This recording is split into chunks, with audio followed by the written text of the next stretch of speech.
시청자 여러분 안녕하십니까. 이제 6월 17일 벌써 저녁 시간이 다 됐는데요. 지금부터 전욱현의 안보정론을 시작하겠습니다. 맨 먼저요, 오늘 아침에 윤석열 대통령이 출근길에 한마디 한 것이요, 지금 정가에 많은 파장을 주고 있고 완전히 민주당이 발칵 뒤집어졌다, 이런 뉴스가 나오고 있어요. 중앙일보 뉴스인데, 민주당 발칵 뒤집은 윤의 한마디, 민주당 정부 땐 안 했나, 이러한 이 발언과 가지고 지금 민주당이 굉장히 긴장 상태에 빠졌다고 하는데, 뭐냐면은요, 지금 이제 정치 보복이다, 뭐 지금 검찰에서 이재명, 문재인 지금 다 뒤지고 있지 않습니까? 자, 이걸 가지고 정치 보복이다, 이렇게 민주당이 비판하고 있어요. 이거에 대해서 어떻게 생각하냐 물으니까 대답이 뭐라고 됐냐면, 형사사건이라고 하는 것이 과거 일 수사하는 것이지 미래 일을 수사할 수는 없는 것 아니냐. 그러면서요, 이 정상적인 사법 시스템을 자꾸 이렇게 정치 쟁점하는 거, 이거는 바람직하지 않다, 이러한 입장을 냈어요. 그러니까 즉각적으로 우상호 비대위원장이 이거 윤석열 정부가 기획된 정치수사다, 그러니까 기획된 정치수사라, 이 얘기는 결국 뭡니까? 우리 문재인 정권, 민주당 정권에 대한 보복수사다, 이런 얘기를 한 거 아니겠습니까? 자, 그러다 보니까 이 말 한마디가 지금 많은 파장을 일고 있다는 겁니다. 그래서 윤석열 대통령이 그러면서요, 이 과거 일부터 수사가 이루어지고, 그리고 또 정치하고 나면 현 정부 일도 수사가 이루어지는 것이다. 예. 그러니까 지금 뭐 제일 큰 것 중에 하나가요, 이 산업부 블랙리스트 사건이고요. 하나는 이 경기도 성남시의 백현동 특혜 의혹 사건이 아니겠습니까? 자, 이 블랙리스트, 산업부 블랙리스트는요, 결국은 문재인 대통령을 직접 겨냥한 것일 수밖에 없고, 백현동은 당연히 이재명 개발이 겨냥한 것이잖아요. 그러니까 이게 자기네 이제 문재인 대통령은 퇴임 후 안전하게 여생을 할 수 있도록 이제 방탄막을 치려고, 이게 바로 검수완박이잖아요. 검수완박 했는데 이게 검수완박 효과가 별로 없어. 이 지금 현재 검찰의 수사 속도를 보면 이게 틀림없이 문재인 대통령까지 갈 확률이 많잖아요. 그래서 우상호도 이거 문재인 대통령 겨냥하지 않는다는 보장이 어디가 있느냐, 이렇게까지 지금 딱 나섰거든요. 그러니까 지금 마지막 코너로 몰려있는 거예요. 벼랑 끝에 서 있어. 그리고 이재명의 경우에는 자기네가 당 대표를 시켜가지고 완전히 방탄막을 지금 치려고 하는데, 지금 8월 말에 당 대표 선거했는데요, 6, 7월 지금 운명의 결판 날 가능성도 커져요. 왜냐하면 지금 잠시 후에 여러분께 말씀드리지만은 대대적으로 어제 말이죠, 이 백현동 비리 의혹을 수사했는데 이미 이 백현동 서류에는, 검찰 서류에는요, 피의자로 정진상이하고 둘이 피의자로 적시가 되어 있고 관련 이메일 계정도 확보했다, 이메일 관련 자료도 이렇게 나오고 있거든요. 그러니까 이건 뭐 시간 문제인 거예요. 그러니까 지금 전 정부는 안 했냐, 민주당 정부 때는 수사를 안 했습니까? 이 얘기가 지금 완전히 민주당을 발칵 뒤집어 놓은 거라고 이렇게 보는 거예요. 그래서 이게 이제 파장이 커지니까요, 대통령실에서 추가적인 입장을 내놨어요. 이거야말로 대통령이 그냥 일반론적으로 얘기한 것이지 어떤 정치적 의도를 갖고 얘기한 것이 아니다. 그리고 본래 수사라고 하는 것이 뭐냐, 과거 지난일 갖고 수사하는 거 아니냐, 확대 해석하지 말라, 이렇게 이제 해명을 하고 나섰는데요. 확대 해석 여부를 떠나서 윤석열 대통령의 이러한 발언이라고 하는 것은 지난 2월 달에 중앙일보 인터뷰에서도 뭐라고 그랬어요. 전 정권에 이 적폐수사 할 것이냐라고 물으니까 해야죠, 수사가 돼야죠, 이랬거든요. 그러면서 문재인 정권에서 불법과 비리를 저지른 사람들도 법에 따라서, 시스템에 따라서 상응하는 처벌을 받아야 한다. 이때도 이 발언을 가지고 보복 수사하겠다는 것이다. 그래서 당시 이제 민주당에서요, 어마어마하게 반발을 한 바 있어요. 그러면서 그 당시에도요, 수사는 다 시스템에 따라서 하는 것이고 대통령은 수사에 관여하지 않겠다. 그리고 제가 문재인 정권 초기에 했던 것이 대통령의 지령을 받아 보복한 것이었냐, 누가 누구를 보복하냐, 그러면 자기네 정부 때 정권 초기에 한 것은 헌법 원칙에 따른 것이고 다음 정부, 즉 윤석열 정부가 자기네들의 비리와 불법에 대해서 하면 보복이냐, 이렇게 해서 강력히 윤석열 대통령도 그 당시 이 보복수사라고 하는 것에 대해서 맞받아친 적이 있어요. 그래서 오늘 윤석열 대통령의 이러한 발언은 현 정부든 전 정부든 간에 전부 시스템에 따른 수사, 여기에는 전혀 입장이 변하지 않은 것이고, 그리고 보복수사 없다, 이거를 분명히 얘기한 거예요. 자, 그래서 지금 현재 민정수석실까지 없앴잖아요. 그래서 대통령실에서도 이런 관련 수사 내용은 신문 보도를 보고 알고 있는 상황이다, 대부분이. 그래서 절대 개입하지 않고 있다. 따라서 보복수사는 말이 안 된다, 이러한 추가적인 입장을 내놨습니다. 자, 이번에는요, 이제 우리 국민의힘 성상납 사건과 관련해서요. 지금 이제 국민의힘에서 윤리위가 곧 가동될 가능성이 커졌어요. 왜냐하면 16일 바로 어제 이양희 위원장이 세미나 때문에 해외 출장 중이었는데 들어왔습니다. 그래서 이제 속도가 굉장히 빨라질 것이다. 그런데 우리 시청자 여러분들이나 또 이 국민들이 상당히 좀 뭐라 그럴까, 이 초점을 성상납을 받았느냐 안 받았느냐 여기에 대해서 윤리위가 심의하는 것으로 생각을 많이 하실 텐데요. 이 부분에 관해서는 작년 연말에 이미 결론이 났어요. 뭐 관련 물증들이 별로 없다. 그리고 의혹만 제기되고 있다. 그래서 이 부분에 대해서는 징계위로 징계 심사 대상이 되지 않는다. 이렇게 윤리위가 결론을 내렸어요. 더군다나 선거를 앞두고 있는 상황이기 때문에 더 이상 거론하지 않는다. 이렇게 결론을 내린 바 있고, 이번 윤리위의 핵심 사항은요, 성상납 자체된 것이 아니라 증거인멸을 했느냐 안 했느냐가 핵심이에요. 그래서 최근에요, 김철근 정무실장이 7억 투자 유치한 거, 이게 말하자면 증거를 인멸하기 위해서 한 것이 아니냐라는 의혹이 제기되고 있는 거예요. 왜냐하면 강용석 변호사가 유튜브를 통해서요, 성상납 의혹을 맨 먼저 제기를 했고, 그래서 당윤리위에 제소했는데, 이 당윤리위에 제소한 성상납 의혹, 이거는 윤리위가 작년 12월 30일 징계 심의를 하지 않기로, 왜냐하면 증거가 불분명해서 사실관계 입증이 어렵다. 그리고 또 대선을 앞두고 있는 상황에서 당대표 징계한다. 이것도 정치적으로 굉장히 부담가잖아요. 그래서 이거는 이미 작년 12월 30일 끝났어요. 그래서 이번에 하는 심의는요, 증거인멸 행위, 이게 이제 핵심인 것이다. 이렇게 여러분들께서 꼭 인식을 해 주시면 좋을 것 같아요. 그래서 이 김철근 정무실장이 7억 투자 유치하겠다. 이 발언이 바로 말하자면 성상납 의혹과 관련된 내용을 덮으려고 한 것이 아니냐, 이런 의혹이 제기되고 있는 것이고요.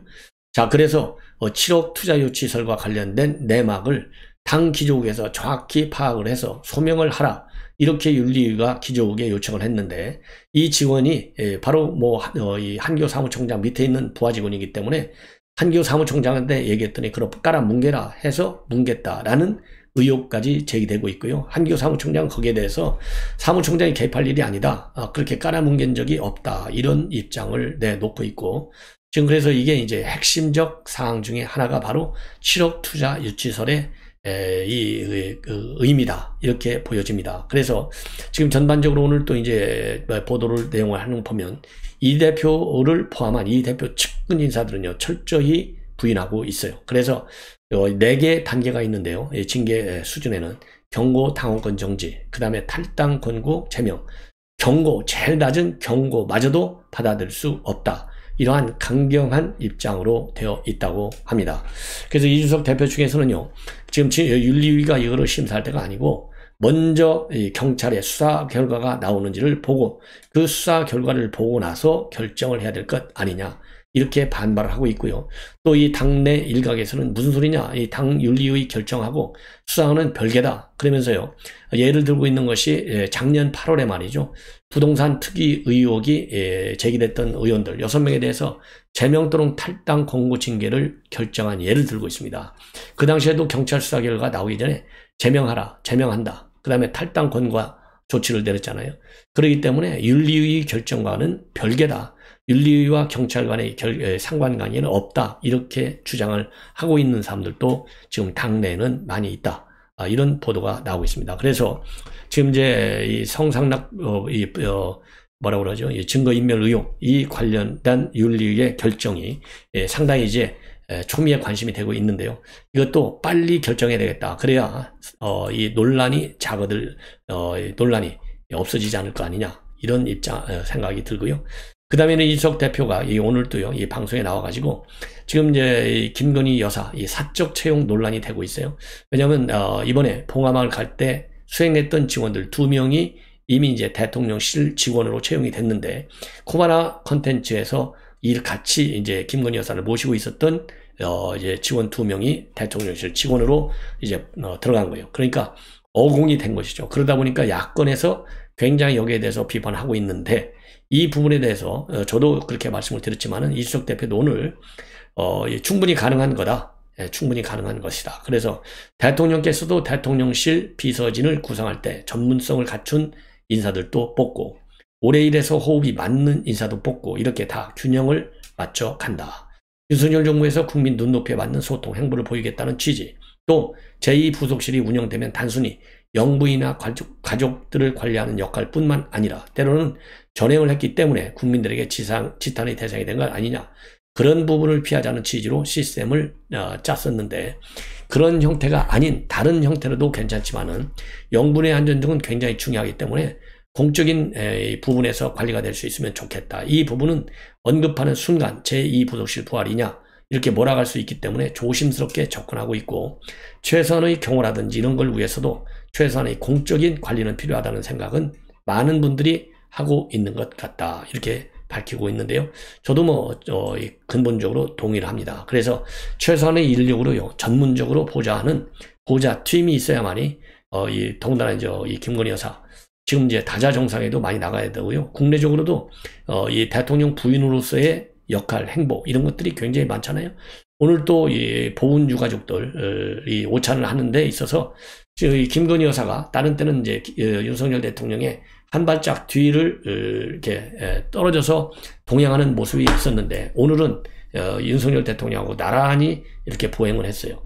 이건 뭐 당연한 거 아니겠습니까? 이런 거는 이제 대통령 의전실에서 다 이 의전 거의 매뉴얼에 따라서 했겠죠. 그런 것처럼 알게 모르게 대통령을 그리고 대통령 부인을 보좌할 그런 이 기회가 굉장히 늘어날 것이기 때문에 전문 스텝의 보완이 굉장히 필요한 것이 아니겠느냐 이러한 생각이 듭니다. 자, 이번에는 말이죠.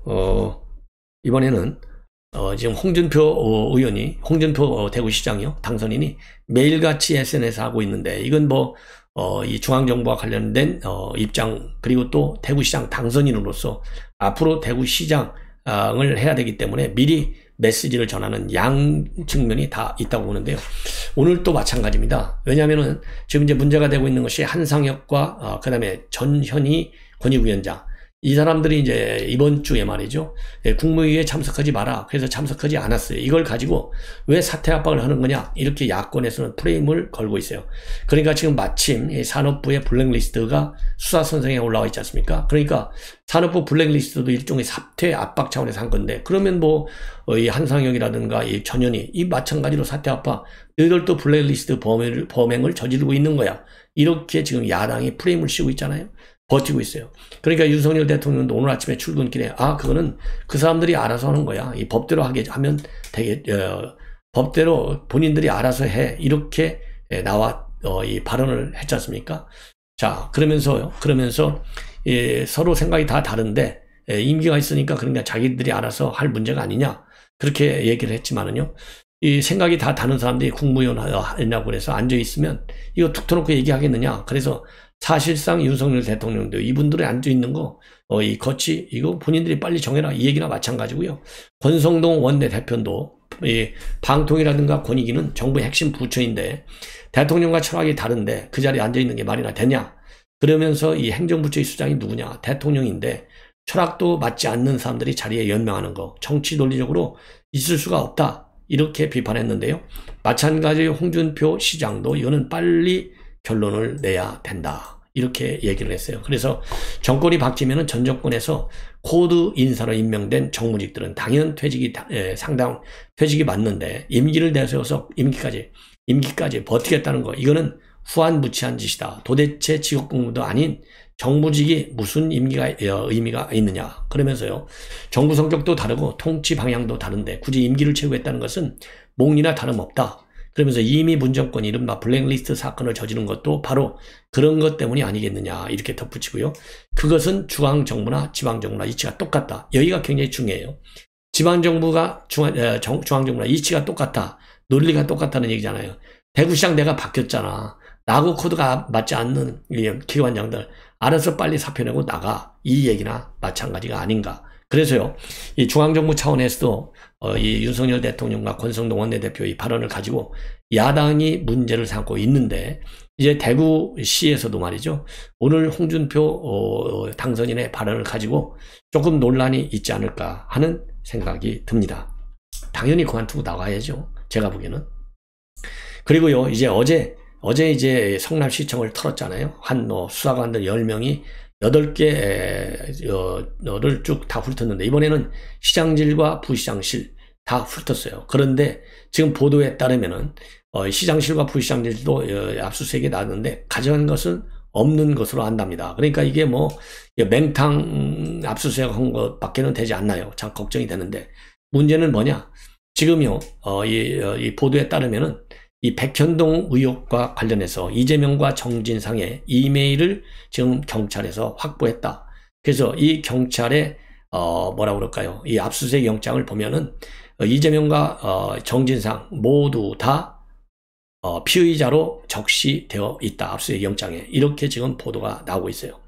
자, 그래서 이재명은 당연하고 정진상도 당연하고요. 그 밖에 20여 명의 직원들, 관련자들, 이메일 자료 전부 다 경찰이 확보한 것으로 되어 있고요. 그리고 또 이번 이 백현동 사태에 관해서 의혹의 핵심 인물이 누굽니까? 바로 이 김인섭 전국 이 한국하우징기술 대표예요.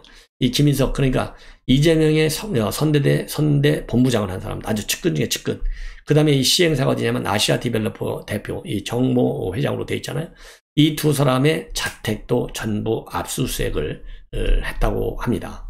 자, 그래서요, 생각보다 더 광범위하게 압수수색이 벌어졌어요. 그리고 중요한 것은 이메일과 관련된 자료도 전부 다 확보했고, 피의자로 경찰이 적시한 걸로 봐서는 이제는 이재명, 이제 도망갈 데가 없을 것 같다. 그래서 이재명의 소환 조사도 임박한 것이 아니겠느냐. 이렇게 지금 판단될 수 있는, 지금 대목입니다. 그래서요, 성남시 압수수색, 지금 이제 핵심이 뭡니까? 경찰에서. 이 핵심인 녹지에서 준 주거지로 4단계나 상향하였는데, 이 상향 과정에서 바로 조금 전에 말씀드린 대로 김인섭이라고 하는 사람이 어떤 역할을 했느냐. 그래서 그동안에는 꿈쩍도 않았는데 김인섭이를 갖다가 아시아 디벨로퍼에서 임원으로 데려가면서부터 4단계나 상향 조정이 됐다는 점. 그리고 이 10%만 본래 100% 임대주택으로 지었는데, 임대아파트로. 이것이 김인섭이가 딱 아시아 디벨로퍼 임원으로 되면서 10%만 임대주택을 건설하도록 하고 나머지 90%는 전부 일반 분양하도록 돼 있다는 이 특혜. 그래서 3, 4천억 대의 불법 수익을 올렸다. 이것이 지금 이제 핵심인 것 아니겠습니까? 자, 그 과정에서 말이죠. 연도 변경을 해줘가지고 결국 김인섭이는 아시아 디벨로퍼로부터 70억 원의 이 특혜를 받은, 뇌물을 받은 거나 마찬가지죠. 이 점이 이번 사태의 핵심 의혹이에요. 그래서 이 문제에 관해서는요, 이미 이 시민단체에서도 고발을 했고, 그리고 시민단체에서 고발했고, 그 다음에 이 국민의힘에서도 또 검찰에 고발을 했어요. 그래서 이 검찰에 고발한 사항이 결국은 경기 남부청으로 이첩이 돼서 이렇게 지금 대대적인 수사에 나섰는데요. 빨리 이재명과 그리고 정진상, 그 다음에 김인섭 소환을 해라. 그래서 지쳐있는 우리 국민들 분노 좀 달래달라. 이렇게 저는 말씀을 드리고 싶고, 이번에도 말이죠. 이재명의 백현동 사태에서까지도 피의자로 적시된 것 보면 그야말로 이제 파리 목숨이 아니겠느냐. 이재명의 경우. 그렇게 생각이 듭니다. 시청자 여러분, 이것으로 본 방송을 마치겠습니다. 대단히 고맙습니다.